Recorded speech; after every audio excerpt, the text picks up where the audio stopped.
सबसे पहले मैं नाजरीन, हमारे नाजरीन जहाँ जिस मुकाम पे आप हैं, तो जाहिर सी बात है हर कोई जानना चाहेगा कि आप इस मुकाम पे कैसे पहुंची, आपका बचपन कैसा गुजरा, आपकी तालीम कैसे हुई, आपको तालीम के दौरान किन मुश्किलात का सामना अगर करना पड़ा है तो किन हालात में आपकी तालीम हुई।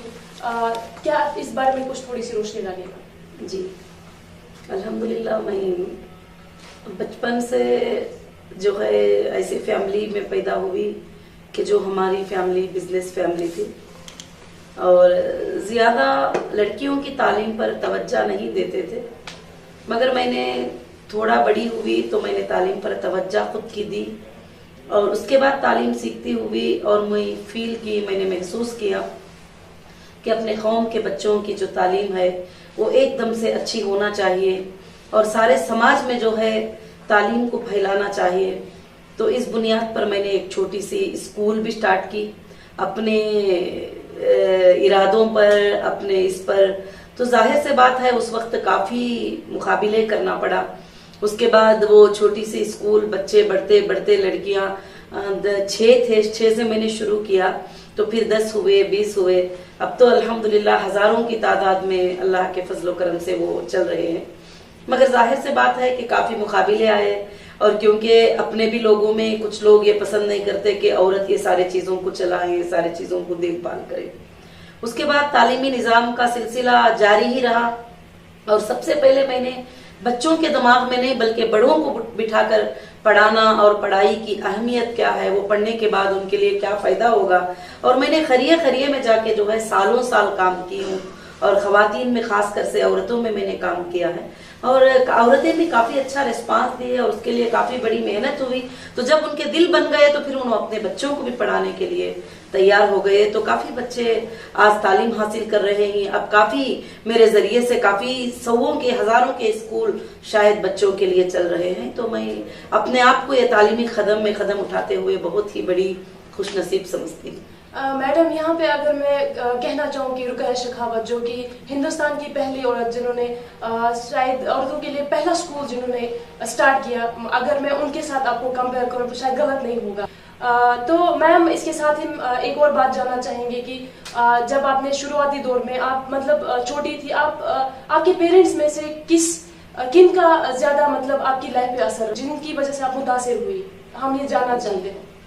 और सबसे पहले कि अल्हम्दुलिल्लाह मुझे अल्लाह की ज़ात पे बहुत ज़्यादा भरोसा और उसके बाद जब मैंने कुरान को स्टडी किया तो उसमें अल्लाह ने बार बार इल्म पे जोर दिया कि इल्म सीखो, इल्म सीखो। तो वो मुझे बहुत ही ज़्यादा, फिर उसके बाद मैंने जो है अपने घर में अगर माँ बाप के तरफ जो अगर देखना चाहूँगी तो मेरे अब्बा जो है बहुत ही स्ट्रांग थे और बहुत स्ट्रांग और बिजनेसमैन थे और उन दिनों में तकरीबन उनका सारे इंडिया में अपने अपने छोटे मुकामात पर, बड़े मुकामात पर जो भी था उनका बिजनेस था।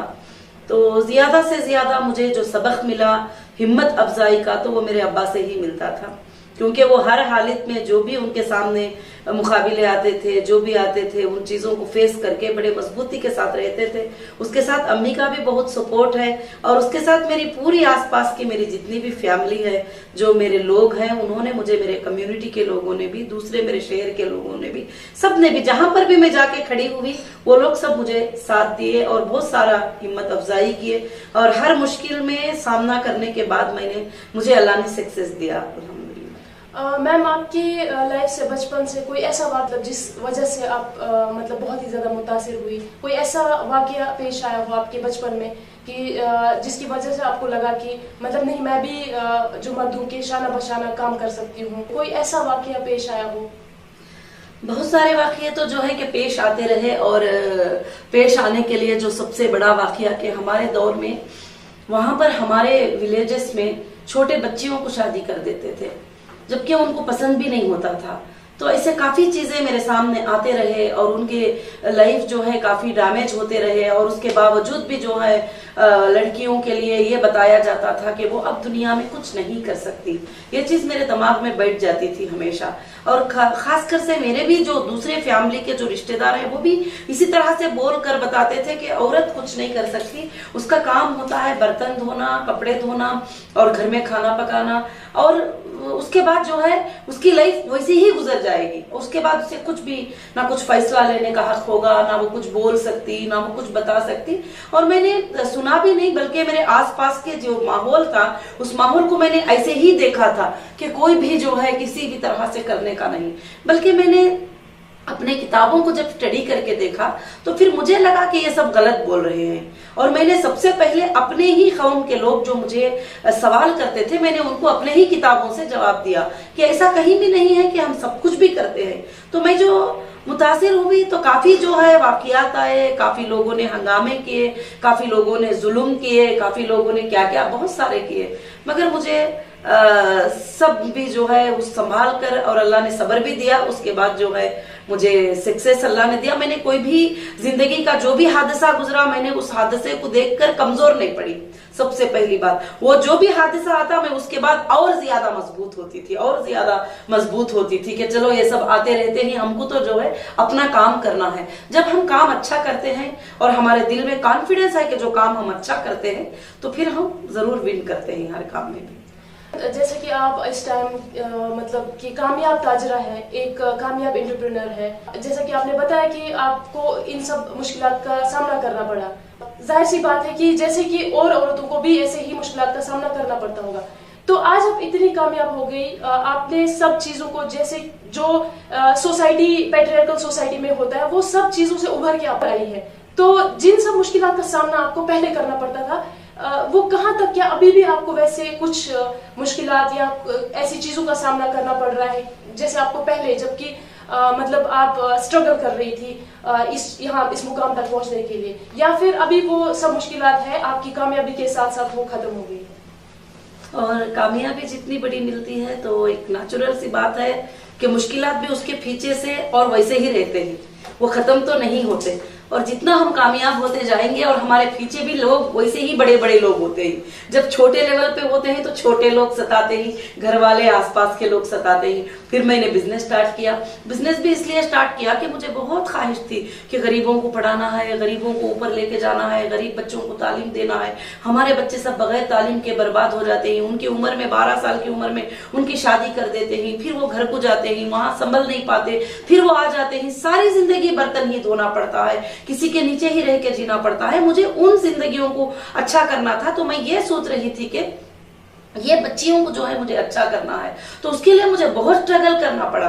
पहले जब बच्चियां मेरे पास आके रहते थे, अभी भी आप जानती होंगी कि तिरुपति में 1000 लड़कियां हॉस्टल में हैं, जो 1000 लड़कियां पढ़कर बाहर निकली हैं। और वैसे अलग अलग इदारों को मैं काफी जो है रोज सुबह शाम भी आकर पढ़ के जाने वाले भी। तो फिर उसको मैंने जो है उसमें कंप्यूटर तालीम फर्स्ट ईयर सेकेंड ईयर तक सारी चीजें मैंने शुरू किया। तो उसके लिए तो सबसे पहले फंड रिक्वायरमेंट होता है। इस तरह से करना है तो सारे लोग मजाक करते थे कि औरत जाकर इतना कैसे बना सकेगी, एक लड़की जाके ये कैसे बना सकेगी। सब लोग बहुत मजाक करते थे। मैं कहती थी कि अल्लाह अगर चाहेगा तो जरूर मैं बनाऊंगी। तो फिर मैंने एक दिन ऐसे सोचती रही। कभी अपने फैमिली के भी लोग कहते थे कि कितना बजट हम खर्च कर सकते हैं, और इतना बजट तो मतलब नहीं हो सकेगा, अभी ये जो साल में बजट है आपके जो काम ही है बजट से बहुत ज्यादा है। तो फिर जाहिर से बात है उनकी भी जितनी जितनी हैसियत होती है उतना ही वो कर सकते हैं। तो फिर मुझे एक दिन समझ में आया कि मुझे खुद से कमाना होगा, मुझे खुद से करना होगा, मुझे खुद से पैरों पे खड़ी होना होगा, और इसके लिए जो है मुझे काम करना होगा। तो अल्हम्दुलिल्लाह मैंने बिजनेस स्टार्ट किया। सबसे पहले गोल्ड ज्वेलरी बनाना, लोगों को मतलब सप्लाई करना वगैरह सब कुछ। फिर उसके बाद मैंने जो है टेक्सटाइल का, फिर उसके बाद फूडेक्स का, और तरह तरह के बिजनेसेस मैंने स्टार्ट किया। और अल्लाह की भी मदद मेरे साथ हो गई। और बिजनेस करने के लिए भी मेरे जो औरतें थे जो साथ में रहते थे, जो पढ़ाई के लिए आते थे और बच्चों के लिए कोशिश करते थे, वही औरतों ने मुझे जो है अल्हम्दुलिल्लाह साथ दिए। और साथ देने के बाद जो है अल्लाह ने आज उनको भी बड़ी ऊंचाई पे पहुंचाया जो साथ आए, और मुझे भी बहुत ही ऊंचाई पर पहुंचाया। ऊंचाई पर अल्लाह ने इस तरह पहुंचाया जो कोई सोच भी नहीं सकता कि इस तरह से कैसे होगा, उस तरह से कैसे होगा। जो लोग पहले हंसते थे उन सब के लिए एक चैलेंज हो गया, और मेरा वो उनका जो क्वेश्चन था उसका आंसर मैंने दे दिया सालों के बाद। और तकरीबन जो है मैंने बिजनेस के लिए 1998 से 20 इयर्स करीब करीब होने आ रहा है। तो मैंने बहुत लंबा स्ट्रगल किया, नेशनल से इंटरनेशनल। नेशनल में तो करना अलग बात होती है, चलो कोई शॉप खोल लिए वगैरह सब कुछ भी, तो मगर नेशनल से इंटरनेशनल तक जाना, अपने प्रोडक्ट को पहुंचाना और वहां पर सेलिंग होना, वहां के पेमेंट्स आना वगैरह, बहुत सारी चीजें रहते हैं। इसमें काफी लोग बिजनेस में पॉलिटिक्स से भी ज्यादा अटैक करने वाले होते हैं कि इनका बिजनेस ना चले। उसके बावजूद भी मैंने हिकमत से हर चीज को भी हैंडल किया है और अल्लाह ने सक्सेस दिया है। और आज मैं अल्हम्दुलिल्लाह अपने वोन इदारे, अपने वोन स्कूल्स चलाती हुई लाखों के लोगों को जो है मदद भी कर रही हूँ। तो मैं अपने आप को खुश नसीब समझती हूँ। अब सारे लोगों को भी समझ में आ रहा है कि एक औरत चाहे तो वो पढ़ाई भी कर सकती है और वो एक औरत चाहे तो बिजनेस भी जो है कर सकती है। उसके अंदर सब टैलेंट होते हैं, मुझे यही दुनिया को बताना है। आपने बिल्कुल सही बात कही। जैसे कि आप अभी मशहूर ताजरा बन गई है, आप एक मशहूर एंटरप्रेन्योर है, आप लाखों की तादाद में कहा जाए तो लोगों को मतलब जीने का फराम कर रही है। लेकिन मतलब मैं ये कहना चाहती हूँ कि इस शोबे में भी आपने एक ऐसा शोबा चुना, यानी कि फाइनेंस, गोल्ड एंड ज्वेलरी। अगर बात करें ख्वातीन की तो बहुत ही कम ख्वातीन होंगी जो इस फील्ड को चुनना चाहेंगी, क्योंकि ज्यादातर जो ख्वातीन है उनका ये कि मतलब सिलाई कढ़ाई बुनाई उस चीज में हम, लेकिन आपने यहाँ पे भी कुछ ऐसा फील्ड चुना फाइनेंस की। मतलब बहुत ही ख्वातीन शायद इतना कलेजा रखती होंगी जो इस चीज में जाए और मर्दों के शाना बशाना मतलब इसमें क्या कैसे आपका ये हुआ कि मतलब मैं इसी चीज में गोल्ड ज्वेलरी में जाऊं, फाइनेंस में जाऊं? और मैंने सर्च किया बिजनेसेस के बारे में, तो मैंने सिक्योर बिजनेसों को चॉइस की। सिक्योर बिजनेस है मतलब चीजों की खराब हो जाना, सड़ जाना, ऐसे चीजों में हम जो है उसको जल्दी से बर्दाश्त नहीं कर सकते और वो चीजों में काफी ये हो सकता है। तो इसलिए मैंने गोल्ड को और ज्वेलरी को, टेक्सटाइल को, फूड प्रोडक्ट को मैंने चुना। और गोल्ड हमारा होलसेल भी है और ज्वेलरी भी है, शोरूम भी है। अब लिंक चेन सारे इंडिया में शॉपिंग मॉल भी अल्हम्दुलिल्लाह हो रहे हैं। तो अल्लाह की मदद है। मैं हर काम में भरोसा ना इंसान पे करती हूँ ना पैसों पे, मेरा भरोसा अल्लाह पे होता है कि अल्लाह मेरी मदद करेंगे तो ये काम हो जाएगा। बाकी अल्लाह ने मेरी मदद वैसे ही किया है। कोई भी चीज मैं जब उस पर भरोसा करती हूँ, उससे मानती हूँ कि मेरा ये काम होना चाहिए, तो वो काम अल्लाह के फजल से हो जाता है। मैंने जो सबसे बड़ी ताकत सपोर्ट की जब मानती हूँ तो मैं मेरे अल्लाह की ताकत को मानती हूँ, जो कि रात और दिन मेरे साथ रहता है। और वो हमेशा जो है रात और दिन में जब भी उससे दुआ करती हूँ तो वो मेरे लिए कबूल करता है और सक्सेस भी देता है। इसलिए हाँ, जो लोग दुनिया वाले जो दुनिया की नजर से देखती कि ये चीज है, ये प्रोजेक्ट इतना बड़ा है, ये पॉसिबल नहीं है, मैं उसको पॉसिबल करके बताती हूँ, क्योंकि मुझे अल्लाह की ताकत पे ये आता है कि अल्लाह चाहेंगे तो कोई भी बड़ा प्रोजेक्ट कोई मुश्किल नहीं होता है, वो आसानी हो जाती है अल्हम्दुलिल्लाह। तो मैडम, अपना तिजारत में अपना सिक्का जमाने के बाद आपने सियासत का अब रुख किया, मतलब कैसे हुआ आपका, कैसे माइंडसेट बन गया कि अब तिजारत में, जैसे कि आप लाखों की तादाद में लोगों की मदद कर रही है, तो सियासत का रुख करने पे आप थोड़ा सा नजरसानी करिए, क्यों आपने इसकी तरफ अब रुख किया? जी, मैंने तो जो है कि देखा कि मैंने सोशल वर्क किया और सोशल वर्क करके लाखों की औरतों को, यानी इंडिया की तमाम डिस्ट्रिक्ट्स में अपने औरतें हैं और अपने स्टेट्स में औरतें हैं। कभी कभी ऐसे मीटिंग्स होती हैं जिसमें लाखों की औरतें भी आ जाती हैं। तो वहां पर एक एक की एक एक मुश्किल होती है, एक एक की एक एक चीज होती है और ये पैसे देने से हल होने वाले मसले नहीं है। अभी मैंने किसी औरत को, उसकी भूखी है, मैंने उसको बोल दिया चलो तुम 10 साल तक रख लेना और तुम महीने महीने में खाने खा लेना, मगर कुछ प्रॉब्लम ऐसे हैं कि वो पैसों से हल नहीं हो सकते। तो अभी कभी कभी मैंने देखा कि मुझे कुछ जिंदगी के ऐसे हालात, कुछ ऐसे वाकयात, जब मैं वुमेन्स राइट में काम करती थी तो जिसमें तकरीबन जो है एक महीने में मेरे पास 500 से ज्यादा, 600 से ज्यादा कंप्लेंट आते थे।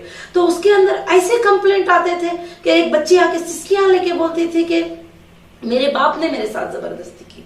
मतलब वो औरत अब कहाँ जाएगी, उसके साथ कैसी इंसाफ होगी? और कहीं पर कोई माँ आती कि स्कूल में मेरी छोटी बच्ची के साथ ऐसा बुराई हो गई, कहीं पर कोई औरत आके बोलती कि मेरा शौहर, मेरे घर वाले मुझे ऐसा जुल्म कर रहे हैं कि मैं हमल गिरा दूं इसलिए कि सोनोग्राफी में लड़की है। और कभी कोई बच्ची आके ये बोलती कि मेरे बाप इतने गरीब हैं, अभी पैसा नहीं दे सकते, मगर उसके बावजूद भी जो है मुझे रात दिन सताया जा रहा है कि बेटा पैदा हुआ है तो चैन डालो और बेटा पैदा हुआ है तो ये करो, मुझे हीरो होंडा दिलाओ। अभी रमजान का महीना आ गया तो तुम्हारी माँ को बोलो ये दिलाओ, तुम्हारे बाप ने क्या दिलाया है, या ऐसी चीजें मुझे बिल्कुल से बिल्कुल औरतों के लिए हिला के रख दिए। फिर उसके बाद मैंने पार्लियामेंट पे नजर डाला। पार्लियामेंट में मैं हमेशा देखती थी, लोकसभा में देखती, राज्यसभा में देखती, तो मुझे लगता कि कभी भी जो है, कभी 2 औरतें बैठते, कभी 3 औरतें बैठते, कभी 200 मर्दे। अगर कोई बात पे चीख मारते हैं लोकसभा राज्यसभा में, तो जब 200-300 औरतें चीख मारते हैं, जो ये 2 औरतों की तरफ में देखती, बेचारे ऐसे खामोश बैठ जाते हैं, कैसे उठेगी उनकी आवाज। हालांकि बिल सैंक्शन करने के लिए 33% बिल जो है चाहिए हमको, तो वो बिल के लिए 16 साल से जो है अभी तक भी वो पेंडिंग पड़ी हुई है। कोई भी उसके ऊपर साइन नहीं करता। क्यों नहीं करते? कि पूरे एमएलए, पूरे एमपी मर्दे हैं। जाहिर सी बात है कि वो नहीं चाहते कि 33% जो है औरतें आ जाएं। कौन चाहेंगे कि औरत घर छोड़कर जो है कि वहां तक भी पहुंच जाए? चाहेंगे तो भी नहीं। तो फिर अल्हम्दुलिल्लाह 5 साल पहले हमारी खवातीन की मीटिंग हुई थी, हमारे मसलों पे काफी डिस्कस हुआ था। तो फिर हम सोचे कि अभी कभी कभी ऐसा हुआ, एक वाकया हमको बहुत हिला दिया कि एक लड़की को जो है हमारे पास ये बात आई कि वो लड़की को जो है शौहर ने, उसके घर वालों ने जान से मार दिए, और जान से मारने के बाद उसको फिर कपड़े पहना के, मेकअप करके उसके घर में मैयत लाके खै होकर इंतकाल हो गई करके लाके सुला दिए। हालांकि बच्ची ने 1 हफ्ता पहले बताया था कि नहीं, मैं अब इस बार जाऊंगी तो मुझे जान से मार देंगे, फिर भी माँ बाप ने जुल्म करके जो है उसके ऊपर भेज दिए। तो फिर वो वाकया ऐसा था कि फिर जब उसको पोस्टमार्टम किया गया उस बच्ची को, जब मैं वहां पर गई, मैं बोली नहीं, हम नहीं दफन करेंगे इसको हम पोस्टमार्टम कराएंगे। तो उस वक्त उसके जिस्म पे 70 से ज्यादा मार लगे हुए थे। तो उसके बाद हमने पुलिस के पास कंप्लेंट किए, सब कुछ, और उसको अरेस्ट भी करे। तो एक एमएलए का, एमपी का फोन आ गया कि बोले बच्ची दीवानी थी, वो अपने जिस्म पे मारने लगी। बहुत सारी चीजें हमने देखा है। तो फिर हम सोच रहे थे कि अगर हम बिलियन भी खर्च कर लो, हम खैरात भी कर दो गरीबों को, सब कुछ। और दूसरी चीज ये उजागर हो गई कि बजट सेंट्रल से मिलियन पास होते हैं। 10 लाख करोड़, 5 लाख करोड़ कोई छोटी बात नहीं होती है।